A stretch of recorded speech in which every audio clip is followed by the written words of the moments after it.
Hello everyone, good evening and welcome to l'École. It's a real pleasure to have you tonight with us. My name is Léonard Pouy, I'm art historian, professor at l'École, and it's a real honor tonight to be with Marie-Laure, eminent gemologist, Marie-Laure Cassius-Duranton, also a professor at l'École. And tonight we're going to talk to you about the fascinating color of diamonds. It's a topic which is quite recent, actually, even if the hype for diamond in the Western world is quite recent. The hype for color diamond is even more recent. It dates back to the 90s, we could say the 80s or the 90s. And it's quite interesting because we already had some conferences about blue diamonds, with the one with Cécile Lugan and François Farge, for example. But you have to imagine that at the time of Louis XIV, colored diamonds were actually cheaper per carat compared to non-colored diamonds. I don't know if you remember the 20 most beautiful diamonds that Jean-Baptiste Tavernier sold to Louis XIV, the King of France. We knew the price of such diamonds, and Marie-Laure is going to show you that actually one of the navettes, which is much smaller than the big blue diamond, was actually higher in price per carat. So we're going to talk about all this tonight. If you have any question, please don't hesitate to ask on the chat. We have Ghislain with us tonight, and he will try to reply like we will also at the end of the conference. So don't hesitate to ask us any question you like, anything you want. But before we start, we also have to remember that this topic was actually the work of an eminent gemologist, and this topic is actually her specialty. Absolutely. In fact, initially we created a lecture, a talk about fancy color diamonds with Héloïse Gailloux, Dr. Héloïse Gailloux. So she has a PhD in gemology, and she's currently a curator at the Museum Mines Paris Tech. And she did her postdoctoral studies at the Smithsonian Institution in Washington. And she studied the causes of color of fancy colored diamonds, especially the blue diamonds. And with her team, she studied the Hope diamond that is preserved at the Smithsonian Institution. So she helped a lot for the conception of this talk. And we thank her, and she's a friend of mine. She's a friend of the School of Jewelry Arts. Thank you, Héloïse, and we are thinking about you. So let's start with our topic of tonight, the colored diamonds. But actually, when you think of diamonds, I think that most of you will think about white diamonds. But actually, if we want to be precise, if we want to be accurate, white diamonds are not white. They are non-colored diamonds, because actually white diamonds do exist. Can you tell us a little more about them? Yes, in fact, usually people talk about the white diamonds to say colorless, and we have to say colorless. White diamonds do exist, of course, and they are white because of very tiny inclusions of ammonia, very, very small, and the light diffuses on these inclusions, and the diamond seems whitish, milky, opalescent. So fancy white diamonds are graded in the fancy color grading scale for diamonds, as we say, we will see, and they're mostly translucent, not transparent.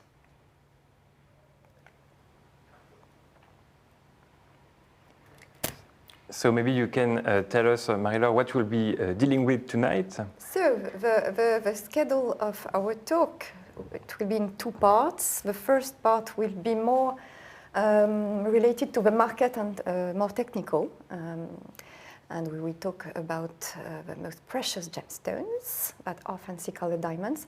And then we will have a conversation with Léonard between art and science regarding the causes, the main causes of color in fancy colored diamonds.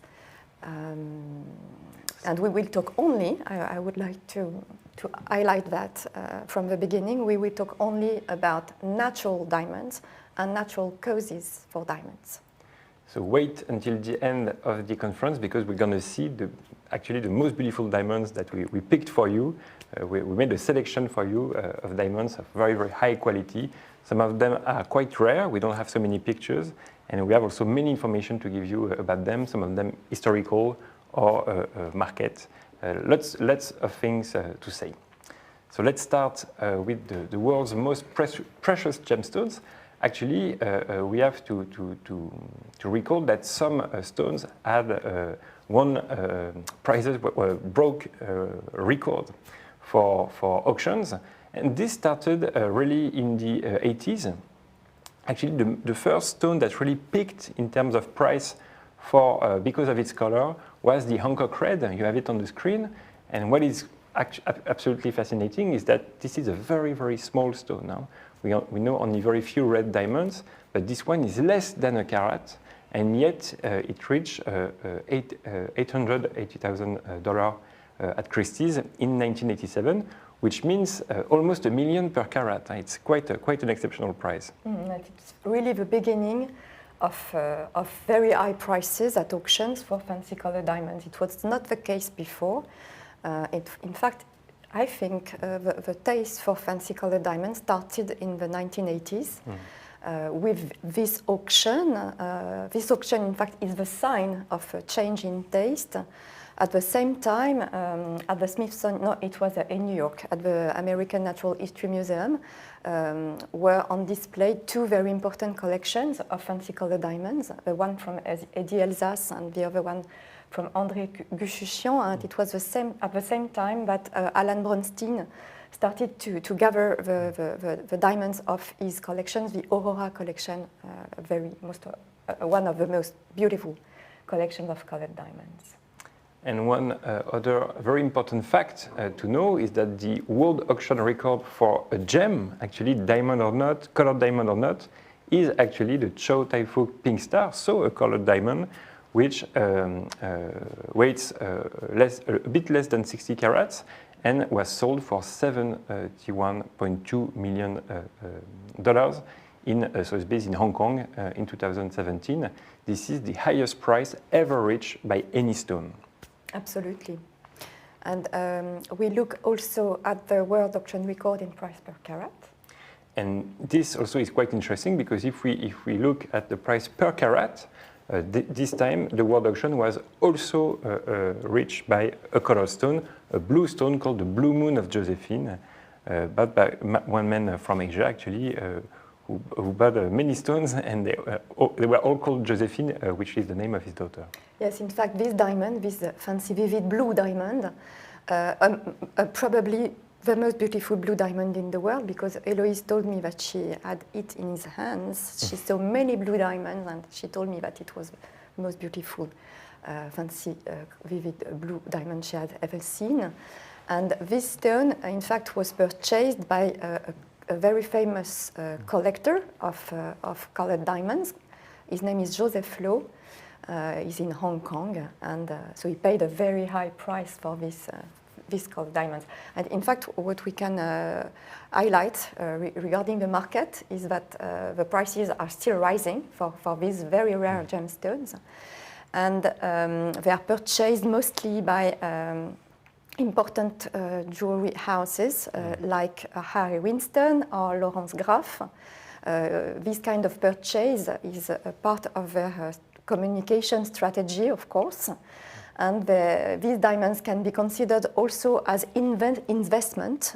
This is the case, I think, for Joseph Lowe, for example, because the prices are still rising for these stones because they are very rare and they are the most sought after. It's a niche, there are very few on the market. So the price is related to scarcity, but also to fashion, as Léonard said. Before the 1980s, people preferred colorless diamonds. Yeah. So what is interesting is that those world records are pretty recent, 2017, 2015. So there's many chances that we'll see also some new records broken in the next few years. At the end of our talk. So you're gonna ask us, okay, but what about non-colored diamond? Well, actually, the highest price obtained by such a stone was the stone you have here on the screen on the left, and this time it was sold for 31.8 million by Sotheby's Hong Kong in 2013. So we talked about a lot of very, very high prices. How do we actually evaluate such stones? What are the criteria in order to estimate such a price? In fact, it's easy to estimate the price of a colorless diamond because we follow the valuation criteria that are the 4 C's.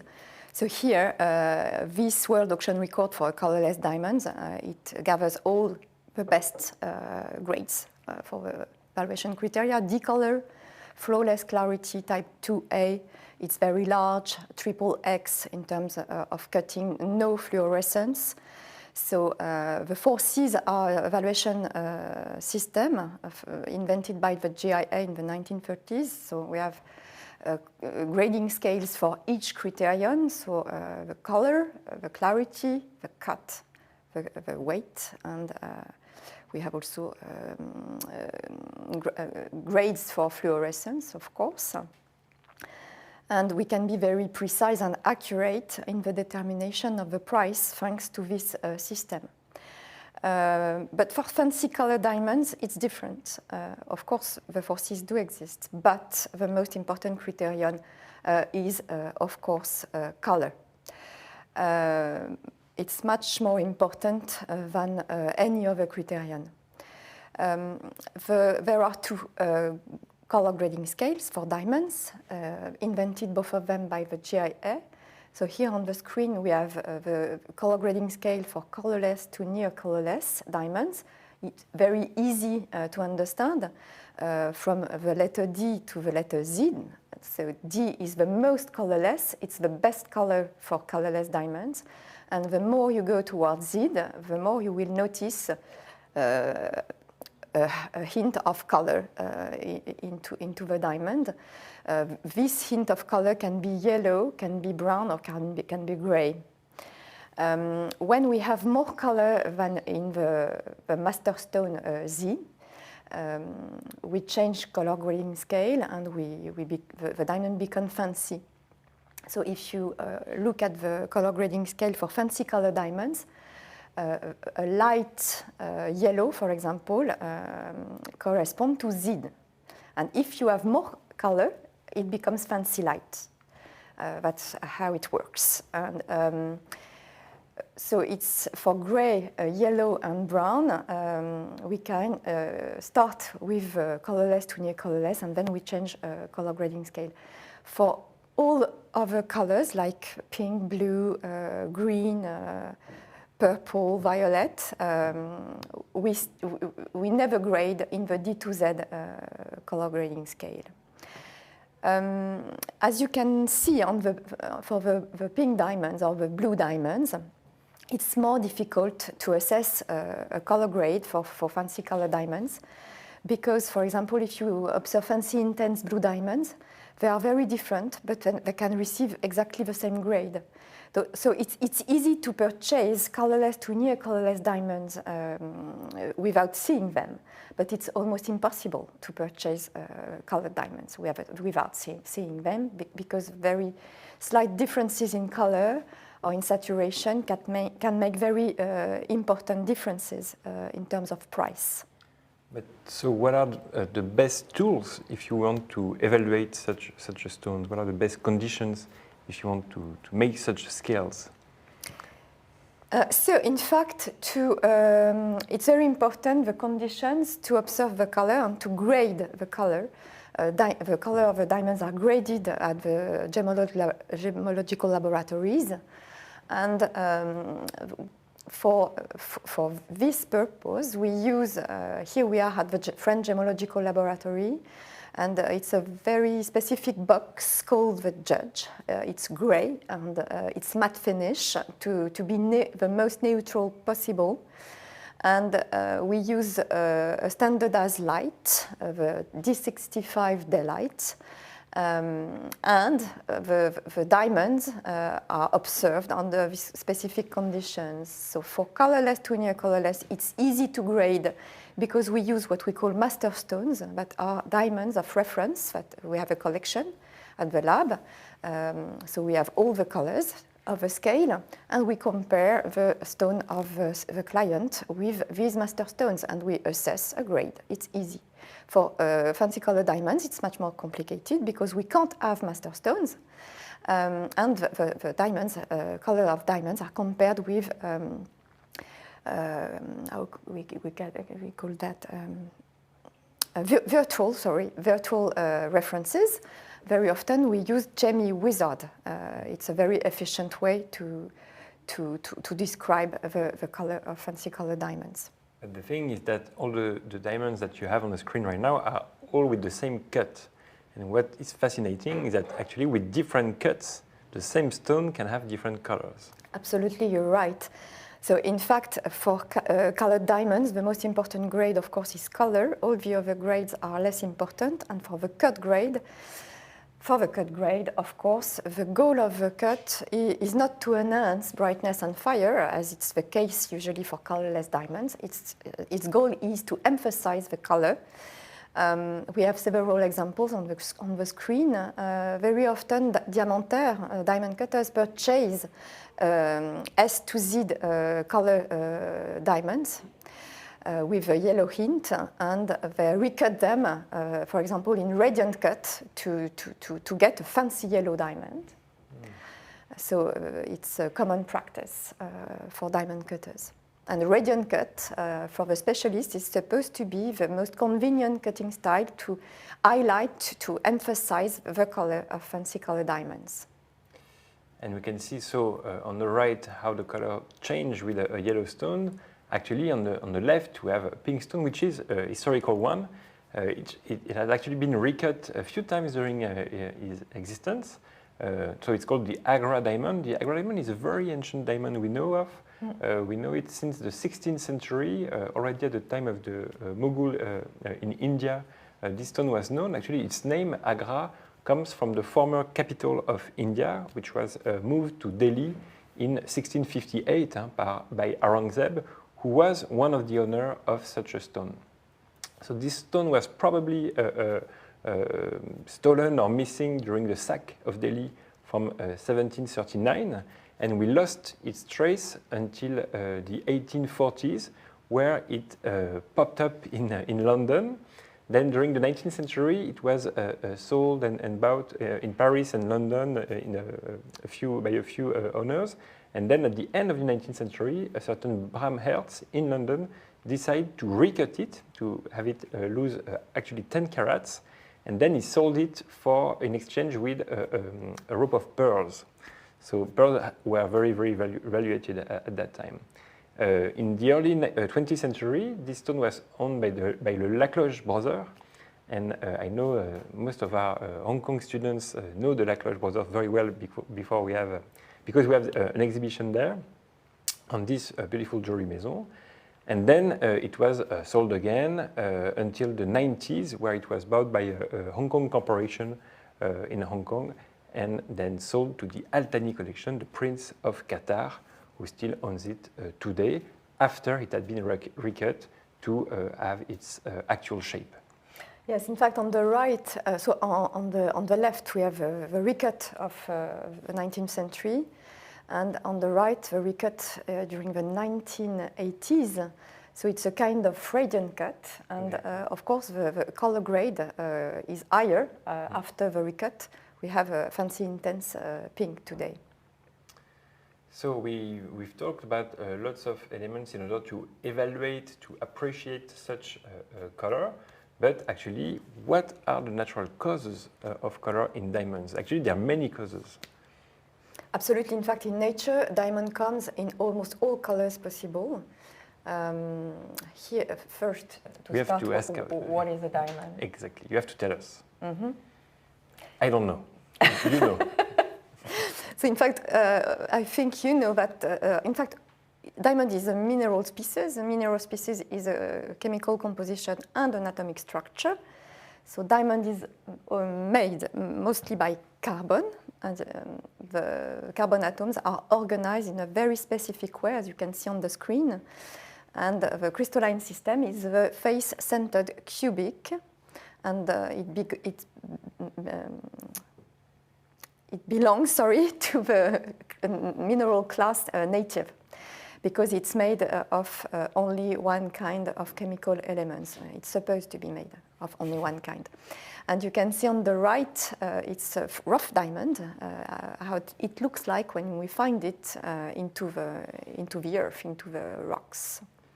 But if diamonds are only carbon, then why some of them have color and some of them do not? So thank you for this very important question, Léonard, because in fact, so diamond comes in all colors. It's mostly made of carbon, but in fact not only. So the causes of colors are related to chemical elements that can be related also to physical internal characteristics. And before talking about the causes of color, it's important to describe the different chemical types for diamonds. So in fact, chemical types are determined at the gemological laboratory by infrared spectrometry. There are two main chemical types, the type 1 that contains nitrogen atoms and the type 2 that does not contain any nitrogen. So type 2A is supposed to be pure carbon. Type 2B contains a very small amount of boron atoms inside the atomic structure in substitution to carbon atoms. Type 1B contains single nitrogen atoms inside the structure, and type 1A contains nitrogen clusters inside the structure. In fact, all the types can be brown, for example. Yellow only type 1A or type 1B. And we have several different colors, of course, that can be related to the chemistry or to some internal characteristics. Some of them are very rare, as you can see on the screen. The type 2B is the rarest, type 2A is very rare too, and 1B rare. The most common, of course, is type 1A in nature. So chemical composition is actually the main reason for color in diamonds, but I think we also have other reasons or other causes, like the inclusions, for example. Absolutely. But regarding the chemistry, in fact, in diamonds, we never have transition elements like chromium or iron or manganese that will give the color, because chromium, for example, is a chromogenic element. In diamond, it's always indirect, the color. We will talk more about that during the presentation. So here we have a lot of inclusions. Actually, there's so many inclusions that some of the stones can be black. That's what we call black diamond. And on the right of the screen, we have here an example of a carbonado diamond, a pretty famous one. It was very recently sold in Dubai for more than $4 million. And this stone, which is called the Enigma, is quite a fascinating stone. It was found at the end of the 90s. It probably come from extraterrestrial origin. Tell me if I'm wrong. Huh? Mm-hmm. And as you can tell, it's black. It's actually the biggest stone cut in the world. 3 years was necessary for its cut because it's very symbolic. Actually, it has 55 facets. And it weighs 555.55 carats. So you're going to wonder why so many fives. Actually, in the Middle East, the number 5 is a lucky number, like the number 8 in China. The number 5 is called Hamsa. It's the hand that protects you. And actually, this stone can be seen as a kind of an amulet, mm-hmm. because it will protect you for anything, actually. So mm-hmm. This is why it's so symbolic. And this is why the number 5 here is so important. So many inclusions, and actually this stone just broke a record also, because the former biggest stones ever cut was the Golden Jubilee. Now it's the Enigma. Absolutely. but it's a very specific stone. You can see on the screen the texture, the polish is not perfect. It's not mirror polish. Why? Because with this kind of stone, carbonado, Léonard said, in fact, it's not a monocrystalline diamond, it's a polycrystalline diamond. That means that it's an aggregate of very tiny crystals of diamonds, and it's very heavily included. And you can see on the left a very close up on the inclusions on black diamonds from Mahenge in Zimbabwe. So we have a high concentration of graphite inclusions. So it's the concentration of inclusions that gives the color, but it's not even on the surface, on the texture. So we talked about chemical composition, we talked about inclusions. Actually, there is a third reason for color, which would be the croissance, actually the growth of the diamond itself in its structure. Absolutely. And here we have actually a very, very famous diamond, which used to be the biggest diamond ever cut. Now it's the Enigma. It used to be the Golden Jubilee. The Golden Jubilee was found in the 80s. It was actually cut it was found in a premier mine in South Africa, just like the Cullinan, another very, very big diamond. And it was cut by Gabi Tolkowski, who comes from a very, very famous gem cutter family, of course, the Tolkowski family, which was, thanks to Marcel Tolkowski, at the origin of the modern brilliant cut, the round brilliant cut, which is nowadays the main cut for any kind of diamond, actually. This Golden Jubilee was then bought by the Diamond Corporation from Thailand and offered to the King of Thailand, Rama IV, for his 50-year anniversary of ruling. So it's actual Golden Jubilee, which is now the name of this diamond. And in fact, for brown diamonds, the taste is quite recent. Brown is the most common color for diamond in nature. Around 60% of diamonds come in brown. And there are different shades of brown, of course. Yellowish, greenish, pinkish shades for brown, many shades. And it became fashionable during the 1980s and 1990s thanks to the Argyle Diamonds. Argyle is a mine in Australia, and it produces a very large quantity of brown diamonds. And Rio Tinto, the mining company around Argyle, launched the fashion for champagne, cognac, and chocolate diamonds. They imagined this kind of wording to create desirability for brown diamond on the market. And today, this color is very popular in Australia, in the US, and also in the UK. It's related to culture also, the taste for the different colors. So we talked about yellowish brown diamond. We actually have yellow diamond and fancy vivid ones too. Absolutely, and the cause, for the color of brown diamonds is what we call the internal graining. It's a distortion of the atomic planes inside the atomic structure of the diamond. And sometimes this graining can be colorless, it can be brown, it can be pink to red too. The color is related to the space, the distance between the distortion planes. Yellow, as you said, is quite common when it's not very saturated. But when the color is saturated, it's quite rare, especially for fancy, vivid yellow diamonds. It's a very beautiful color that is really rare in nature. So, in fact, we have two kinds of fancy yellow diamonds. Some diamonds that are called Cape on the trade, the Cape diamonds in reference to the mines of South Africa, especially the Kimberley mines, where we discovered the largest yellow diamonds in history. So these Cape diamonds are type 1A, and they have a very strong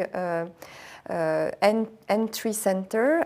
Entry is an aggregate of 3 atoms of nitrogen with vacancy. As you can see on the screen, you have a substitution inside the atomic structure of the diamond. But usually the fancy vivid yellow diamonds belong to the type 1B, like on the left, type 1B. So it's the substitution of one carbon atom by a single nitrogen, and it can give a very beautiful yellow color. It's like a piece of sun on the ring. It can be really amazing. So, Marie-Laure, you talked about the Kimberley mine, which gave us beautiful diamonds. I think most of you know the Tiffany diamonds. Well, 11 years later, in the same mine, another diamond was found, the De Beers diamond, that some of you may know if you like the Cartier history, for example, and especially the Patiala necklace, a very beautiful necklace which was made by the Maison Cartier in the mid-1920s. You have it on the screen, and if you zoom on the necklace, which is absolutely beautiful, it's one of those last Maharaja style jewelry which was made during the Art Deco era in Paris. All those Maharajas were coming from India, bringing their stones to be set in the modern Western way. The De Beers was no exception, and so was set to this wonderful necklace. It still belongs today to an Indian collection, even if it's been a while since we've seen it. Absolutely. So here on the screen, it's not the real De Beers diamond on the Cartier necklace. It's a replica in cubic zirconia. So we don't have a very recent pictures of this diamond. So it's probably the largest yellow diamond that we know. And it was discovered in the Kimberley mines in 1888, the year when was established the De Beers mining company in the world. So yellow diamonds are quite common in terms of color for colored diamonds, but beautiful yellow diamonds are still quite rare. And I think you've seen a beautiful one recently. Yes, absolutely. So the De Beers, we don't know the color grade because it has never been analyzed by any gemological laboratory. So recently I was lucky enough to see in real this amazing diamond, 11.29 carat, fancy vivid yellow. We don't know the chemical type of this diamond, but of course the most important criterion, and as I said in the first part of the talk, is the most important. We don't care, in fact, about the chemical types. So let's now look at some rare colors. For example, the blue color, which is much less frequent. Of course, when we talk about blue diamonds, the first diamond that comes to our mind, which will be the blue of Louis XIV, of course, that our students know very well. It comes from Tavernier, which was a merchant traveling from France to India. He did this trip 6 times during his life, and he sold this beautiful diamond to Louis XIV. It was set in a totally modern and new way by Piton during the 17th century, but then sadly it was stolen in 1792, a few years after the French Revolution, and it had never been found afterwards.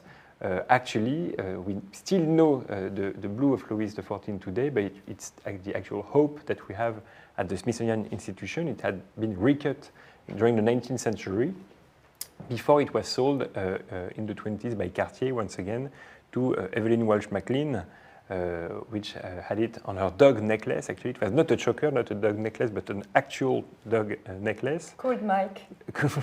Called Mike. Then Harry Winston bought it, recut it a little bit, and now you can see it in the Smithsonian Institution of Washington, where it's supposed to be the second most visited artwork in the world after our dear Mona Lisa. Yes, and our friend Héloïse Gaillou, when she studied at the Smithsonian Institution, she did analysis of this stone, the Hope diamond, and with the gemologist team with whom she worked, she proved that the boron is responsible to the blue color in blue diamonds, type 2B blue diamonds. So it's, in fact, we have a very tiny amount of boron atom inside the atomic structure of a type 2B diamond, and it's enough to create the blue color. it changes the absorption of light. So it's an indirect chromogenic element. So even if the color is quite impressive, we can only regret that we don't see the actual historical cut of such a diamond, since it was one of the very modern way to look and to cut diamonds at the time, quite a wonderful historical testimony. And actually, the other blue diamond that we know of today, and also quite old, has also been recut, and it was also a very beautiful cut from the 17th century. This time it's the Wittelsbach Graf diamond, which used to be the Blau Wittelsbacher, which was already in the archives of the House of Austria in 1673. It took its new name of Blau Wittelsbacher in 1722, and then was set in the 1740s to a Toison d'Or, a golden fleece order, a very prestigious chivalry order at that time, before it was inherited by Maximilian I of Austria. Maximilian I was elected king in 1806, thanks to Napoleon, the French emperor, and at that time he had a crown made with the diamond. We are also going to show a picture. This crown you can see on the background here has the Blau Wittelsbacher set on its top, and this is a work actually done by French jewelers from that time. The goldsmiths Nitto and Leblond, for example. Nitto is now known under the name of Chaumet. The maison still exists today. But actually, the design of the crown was made by a famous architect from that time, Charles Percier, that also designed the carousel in the Louvre, for example, or the Rivoli Street. He finished the Champs-Élysées. He was quite an important architect under Napoleon, but he also designed crowns, as you can see. So Maximilian I had a son called Louis, is the one you have on the painting, and he feared that Ludwig I of Bavaria had to marry a member of the family of Napoleon, so he had him married a Saxe princess, Saxonia princess very shortly. And at that time, the Oktoberfest was invented, quite an important date. The stones was kept in the family of Wittelsbach all along the 19th century until actually 1931 when it was sold. But it was actually not bought, and that's quite important because the Wittelsbach were missing money at that time. It's only in the 60s, in the 1960s, that the Wittelsbach was sold to a supermarket mogul from Germany. And then the sad story is that, well, sad story for historians, good story for gem lovers or gemologists, because the color was heightened thanks to a new cut which was made by Laurence Graff, the jeweler from London, which wanted to highlight the blue, its blue color. Only a few carats were sold, and some people say that the quality of the stone is now much better. So in fact, the Wittelsbach Graf, it was only the Wittelsbach at that time. It was sold by Christie's in 2008. So I remember I didn't see it in real, but I remember the pictures. It weighed 35.56 carats. The graph didn't change completely the cut. It's different. It's not the same story as for the Hope diamond. True. For the Hope, the cut was completely transformed. Yeah. But for the Wittelsbach, the girdle was broken in a lot of parts, so very strong shapes on the girdle. So Graf wanted it to be more regular, and initially the Wittelsbach was graded like the Hope diamond, fancy deep grayish blue, and after the recut, it's only fancy deep blue. So it has a purer color, and of course it gives it on the fancy color diamond market more value. So still a very beautiful stone and that we know of today, and still a very important stone if you want to understand the history of cuts. It's quite a masterpiece, And actually, it gave birth to the modern way of gem cutting all over the world. There was like an Austrian style of gem cutting, and the Wittelsbach graph is maybe its best testimony. Another testimony of such ancient cuts that was actually never been recut, and which has a much rarer color, is actually the Dresden Green. This stone was a bit more recent. It was cut in 1722. It was also set to a golden fleece order in the 1740s, but this time we are not in Bavaria, we're not in France, we're in Saxony region of Dresden, where its name came from, so the Dresden Green. It was sold in Leipzig by a Dutch merchant to Ferdinand II of Saxony, and is still today in the collection of the Green Vault, thanks to the Metropolitan Museum, which ordered it for an exhibition, actually, and because of that, it was not stolen when some robbers broke into the Green Vault trying to steal it. Absolutely. So sometimes it's a good thing for stones to travel. Usually we say it's dangerous, but in this case, it actually saved the stone. And recently, our dear colleague Ghislain saw it, and he purchased the book at the Green Vault. It's all the magnificent jewels gathered by the princes of Saxony, and so the green diamond is, of course, the masterpiece of the collection. And I was lucky enough to see it in real a few years ago into the museum. It's a really green diamond. The picture doesn't lie, and it's among the most beautiful diamonds I have ever seen in my life. The cutting style is really beautiful. It's unique.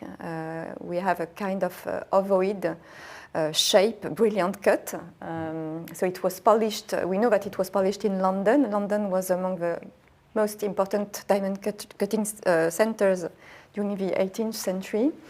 And we are sure that this diamond has a natural color. The problem with green diamond, we don't see a lot of green diamonds on the market today because it's very difficult to prove the natural origin of color. And in fact, it was in the 1980s, beginning of the 1990s, just before the fall of the Berlin Wall. Two teams of gemologists were authorized by the former government of East Germany to come to the museum to make analysis on this diamond. The goal was to gather data to be able to tell apart between artificial cause and natural cause for green diamond. And in fact, they discovered that it's exactly the same cause, so it's in fact almost impossible to make the difference between a natural origin and an artificial origin. So we've already talked about many colors for diamonds, but I think, I'm not mistaken, if that the first color you've ever heard for a diamond was actually pink. Well, it was my case, thanks to the movies. Thanks to the Black Edwards movie, of course, the Pink Panther, which tells the story of a robbery once again, where a pink diamond is stolen. It's a terrible movie for the French because of the Inspector Clouseau. I love him. Even though we have the same accent than him, so we shouldn't say too much. But as you can see in the movie, the stone is quite spectacular and doesn't exist, and it's a fictional stone. But pink diamonds do exist. I've seen a beautiful one in diamonds in 2018. You have it on the right, the Pink Legacy, exquisite diamond, which was then bought by Harry Winston. Mm-hmm. And once again, we have also many kinds of beautiful pink diamonds with different origins. For the color, yes, in fact, for pink diamonds, we have at least 3 different origins for color. So we have a very even color in what we call the Golden Jubilee pink diamonds. Golconda is tricky because usually when we talk about Golconda diamonds, we think about type 2A colorless diamonds. And in fact, we can find type 2A colorless diamonds everywhere in the world, not only in India, of course, because Golconda is the name of the first region where we found diamonds in history. But the pink Golconda diamonds were actually found in Golconda in India. And we have this marvelous example with a Princey diamond that is an historic stone. So the color is caused by the absorption of nitrogen and vacancy center in type 2A diamonds. It's quite a beautiful stone. As you can see, it's called Princey. Princey was the name of the son of the Maharani of Baroda, and she was an important client for the Maison Van Cleef & Arpels, so they decided to give its name to his name to a diamond. And on the right, we have one of the larger diamonds, pink diamonds that we know of. It comes also from the mines of Kollur in Golconda, India. And this time, we can also see it today. If you go to Tehran in Iran, it's part of the national treasure of Iran, former Persia, which was also one of the stones that used to be in the Mughal region in India, taken in 1739 by Nadir Shah, the invader of Delhi. It's quite a beautiful stone called the Darya-i-Noor. You probably know the Koh-i-Noor, which is a non-colored diamond called the Mountain of Light. Here you have the Sea of Light, the Ocean of Light sometimes, the Darya-i-Noor, beautiful stone. But it's pink. It's not the color of the sea. But in fact, we don't have any proof of the origin of color for this diamond, but we know that it comes from Golconda. Another kind of pink diamond that also comes from India is the Gran Conde.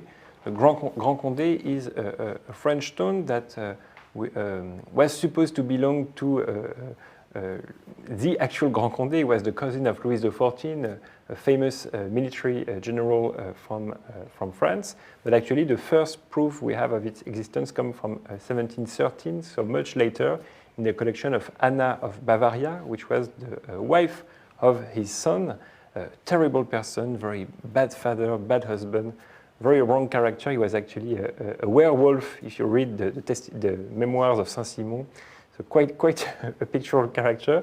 But this stone was inherited by all the Conde. It was supposed to belong to every elder of the family for each generation. But this Conde Maison disappeared in the 19th century, and this is the time where the stone was inherited by the Duke of Aumale, Henri d'Orléans, who decided to give it with all of its collection and the castle of Chantilly to the Institute of France, where it couldn't be sold anymore. So the stone is still in the castle of Chantilly. If you go to Paris, you have to come to Chantilly. You have wonderful paintings by Raphael, by Poussin, and the Gran Conde. But the problem is that you cannot see the Gran Conde since it was stolen in 1926 by two robbers from Alsace. They actually hid it in an apple in a hotel, and a maid chewed the apple, found the diamonds, and called the police. So since then, it's not possible to see the diamond. You can only see a copy. It's a real story, in fact. It's a real story. Everything I say is true. Always.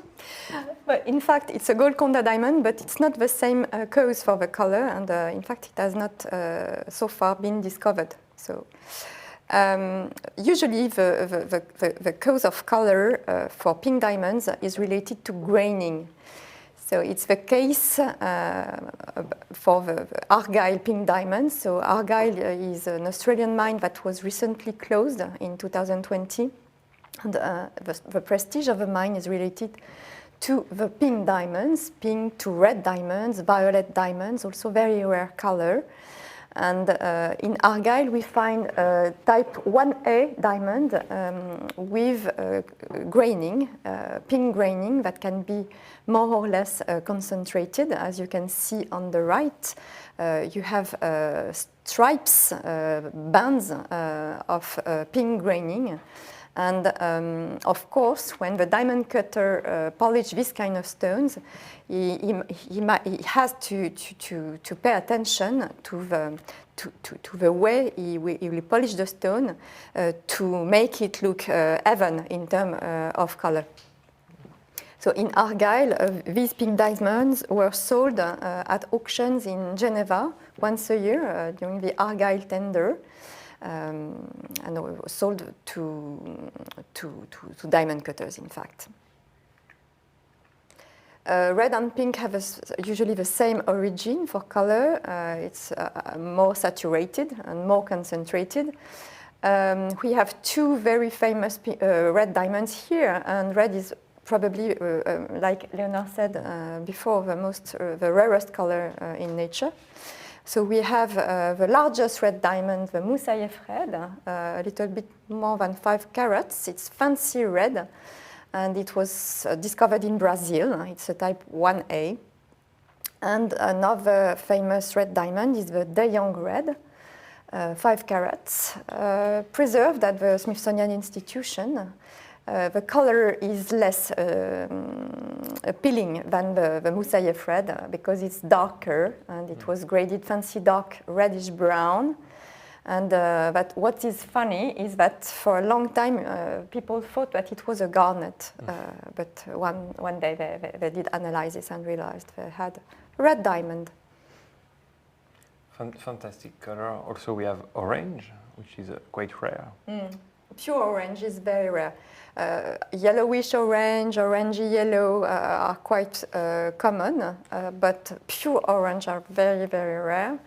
And here we have two examples. The largest orange diamond we know, fancy vivid, is called the orange. It's not original as a name, but more than 14 carats. Once it was the world auction record for fancy colored diamonds. And probably more famous is the pumpkin diamond, 5.54 carats, belong to Harry Winston. So we talked about the blue diamond of Louis XIV. You have to remember that at the time of the 17th century, it was called violet. So we don't have the former cut, so we can't really know the actual color it had. But we do have nowadays violet diamonds. Violet. It's probably the rarest color, in fact, because so far we discovered violet diamonds only in Argyle. We don't know exactly the origin of color, but we know that they are type 1A with a lot of hydrogen. And here we have several examples, especially the Argyle Ocean Sear, that is pure violet, fancy deep violet. So these kind of stones are just, I think, the rarest that we can see on Earth. So, as you can tell, there's still a lot of information that has to be discovered, has to be known.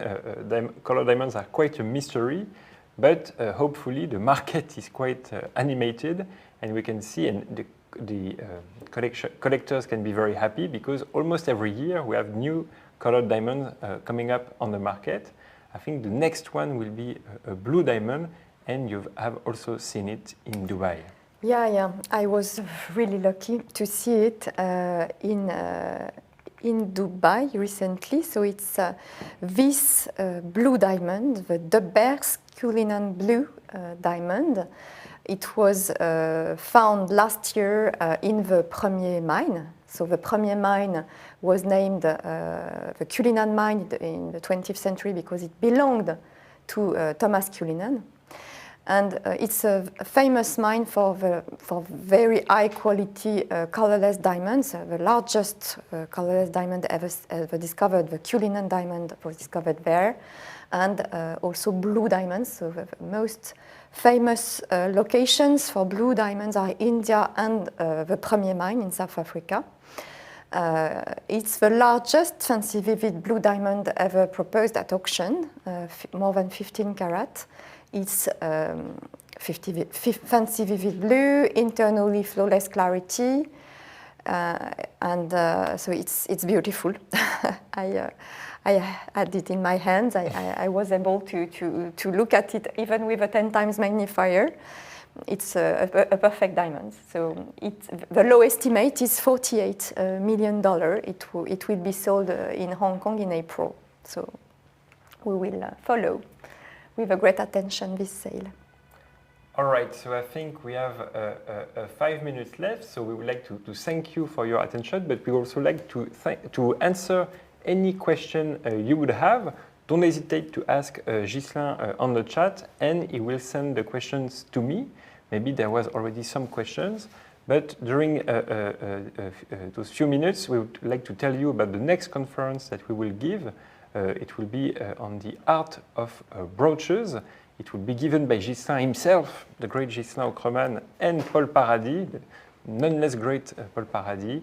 A beautiful brooch and all its history and practice. They will talk a lot about portée also when you actually wear a brooch. So, a lot of questions. We also like to thank Alice. Alice is in the chat. Also answering all the questions in Mandarin and Cantonese, and it's great to have her with us. So does a colored diamond value more than the same carat ruby, sapphire, or emerald? That's a good question. It's a good question. In fact, so colorless diamonds are really less expensive than colored diamonds. It's another market. Fancy colored diamonds are a niche, and they are among the rarest gemstones that we can find on Earth. So in terms of price, ruby comes just after the rare fancy colored diamonds. And then we have emerald and sapphire that are rarer than colorless diamonds. Another very good question: is there any color in diamonds that we haven't found yet? Do we have diamonds of every color, or is there some color missing in the spectrum? It's difficult to answer to this question. To my knowledge, we can find diamonds of almost all colors possible.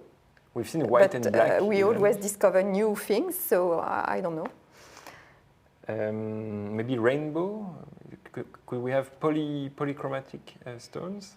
Polychromatic diamonds, it exists, but it's very rare. Okay. Is the judge a fancy light box? Is the grade determined by the human eye or a spectrometer of some type to measure color wavelengths? In fact, the color of diamond is always appreciated with the human eye.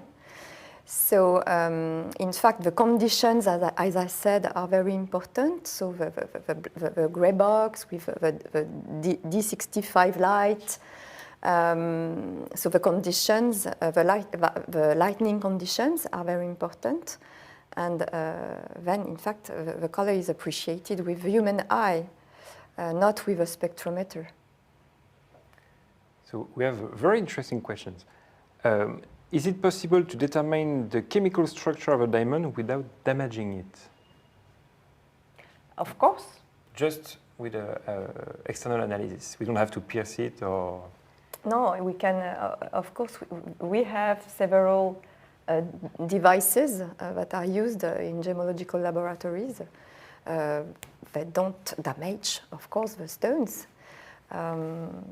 Sometimes I know that Eloise, with her team at the Smithsonian, I don't remember the name of the technique she used, because she did very tiny holes, not holes, but it's nanometer level to be able to analyze the boron content into the Hope diamond. But of course, you don't see anything. So actually, there's some questions that are so good I don't understand them, because I think there's a lot of gemologists in the chat, and I hope I will respect the question. So the vanadium is the vanadium 3 is supposed to make green for emerald. Mm-hmm. What happens when vanadium 3 is in diamond? No, it does not happen. In fact, vanadium and chromium, three are responsible to the green color into the atomic structure of emerald. Emerald is a vanadium and chromium-rich variety of beryl. We don't have, so vanadium belongs to the transition elements in the periodic table of the elements. It's a chromogenic element, but we don't meet vanadium into a diamond.